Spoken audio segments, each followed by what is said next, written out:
1965 Frank Herbert ने अपने career का बेस्ट नोवेल लिखा डून, और इसी नोवेल पे बेस्ड 1984 में डायरेक्टर डेविड लीच ने डून मूवी बनाया। फिर आगे जाके डेनियस विलनव एक एडेप्टेशन बनाया सेम नाम से। ये इस साल की पहली फिल्म है जिसको ऑडियंस और क्रिटिक्स दोनों को पसंद आया है। IMDb के रेटिंग को देखोगे तो जो नहीं देखना चाहता है वो भी प्लान करके चला जाएगा। पर क्या एक्चुअली में ये फिल्म देखने लायक है? Slow pace drama science fiction, यहाँ की ऑडियंस रेडी है? वेल, देखा जाए तो नहीं भी है और है भी, बिकॉज ऑफ विजुअल एक्सपीरियंस। और ये इस चीज को पॉप कल्चर मिस नहीं करना चाहता है। फैंस जो डून बुक पढ़ा होगा उस चीज को एक रियल वर्ल्ड में एक्सपीरियंस करना विद हाई क्वालिटी विजुअल के साथ एक एक्साइटेड स्टोरी को 2 पार्ट में बताना, ये कौन मिस करना चाहता है? जिसने डून पार्ट 1 नहीं देखा है तो मैं थोड़ा सा रिकैप बता देता हूँ।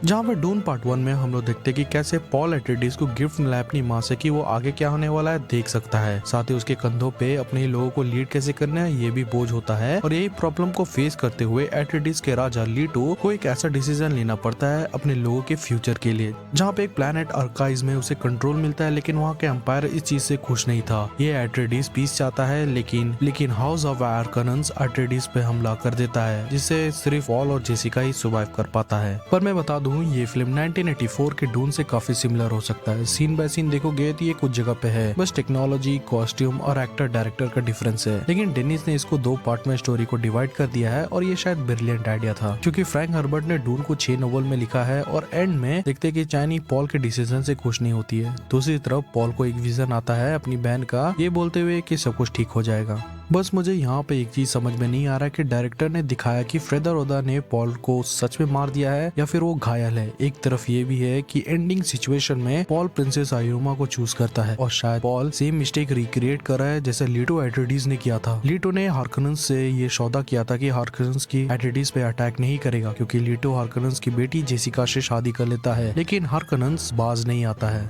और डून पार्ट में पॉल रिवेंज चाहता है हार्कनेंस से और पूरी फिल्म इसी रिवेंज पे फोकस करता है। लेकिन इस पार्ट में काफी राज खुला है। जेसिका जो लीटो की वाइफ होती है वो एक्चुअली में हार्कनेंस की बेटी रहती है और ऐसा लगता है कि अपने लोग आपस में लड़ते आ रहे हैं। जो फ्रेडर होता है जो कि पॉल एट्रेडिस का भाई निकलता है और शायद डायरेक्टर ने ये पहले ही बता दिया था कि एट्रेडिस और हार्कनेंस के बीच में बहुत टाइम से एक दूसरे के दुश्मन है। इतना कुछ होने के बाद भी इट्स फील बोरिंग, क्योंकि डेनिस की कुछ फिल्मों को देखोगे तो ये थोड़ा सा बोर करता है, क्योंकि वो ज्यादा कैरेक्टर डेवलपमेंट पे फोकस करता है, स्टोरी पे फोकस करता है और यही उसका स्टाइल है सिनेमैटिक एक्सपीरियंस बताने का ऑडियंस को। लेकिन इसका मतलब ये नहीं है कि ये खराब डायरेक्टर है। एक कॉर्पोरेटिव फिल्म को अपने तरीके से बनाना ये कुछ ही फिल्म मेकर कर सकता है। लेकिन डून पार्ट 1 और पार्ट 2 जब भी याद किया जाएगा डायरेक्शन की वजह से। मैं ये फिल्म देख रहा था तो हर बार प्रोटैगनिस्ट स्क्रीन के सेंटर पे ऑटोमेटिक आ जाता था एंड कुछ सीन ऐसा था जिसे डिस्क्राइब करना थोड़ा सा मुश्किल है। लेकिन इस फिल्म में ब्लैक एंड व्हाइट का कलर ग्रेडिंग कॉन्सेप्ट यूज किया है। पूरे फिल्म में ये एक ऐसा सीन है जो सबसे ज्यादा कूल लगता है। सेकंड हाफ में जैसे ऑस्टिन बटलर स्क्रीन पर आता है तो ऐसा स्क्रीन टाइम फील होता है कि इसे और लंबा हो जाना चाहिए था।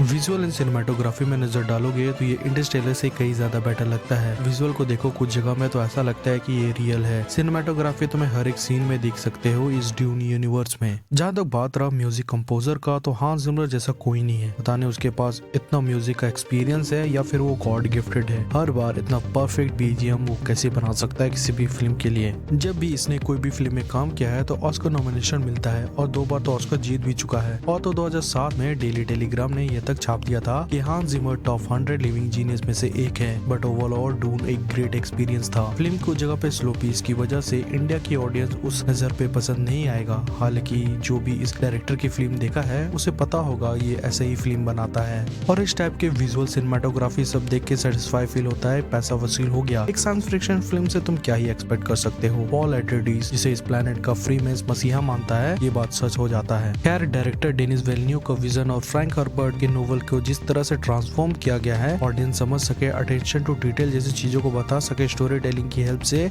अब जब फिल्म मेकिंग की बात होती है स्टोरी की, वो कभी भी आउट ऑफ सिलेबस नहीं होता है। स्टोरी हमेशा से सिंपल और यूनिक होता है और इसलिए स्टोरी देखोगे तो फ्लैशबैक इमेज जैसी चीजों को उतना नहीं डाला जाता है। थोड़ा सा होता है विजुअल रिएक्शन एक्सप्लेन करने के लिए, बट ये चीज बॉलीवुड कभी नहीं समझने वाला है। और सबसे ज्यादा फिक्र हो रहा है कल की जैसी मूवी के लिए कि उससे हम लोग क्या एक्सपेक्ट कर सकते हैं। पर यार ये शायद बोलना जल्दबाजी होगा और लोग तो कंपेयर करेगा ही, कुछ भी कह लो। Overall it's a great experience. ये फिल्म उतना एंटरटेन तो नहीं है जो इंडिया की ऑडियंस मांगती है फिल्म से, लेकिन ये फिल्म सिनेमा हॉल में देख के मजा आएगा। जानता हूँ रिव्यू काफी लेट है क्योंकि डून पार्ट 2 में सब कुछ था जो हमको एक्सपीरियंस करना था। ऐसा कुछ था ही नहीं जिसको देख के हम लोग खराब बोल सकते हैं। इस डायरेक्टर की मैंने बहुत सारी फिल्में देखी हैं, अगर मेरा रिकमेंड देखोगे तो ये सारी फिल्में देख लेना, तुम इसके फैन बन जाओगे।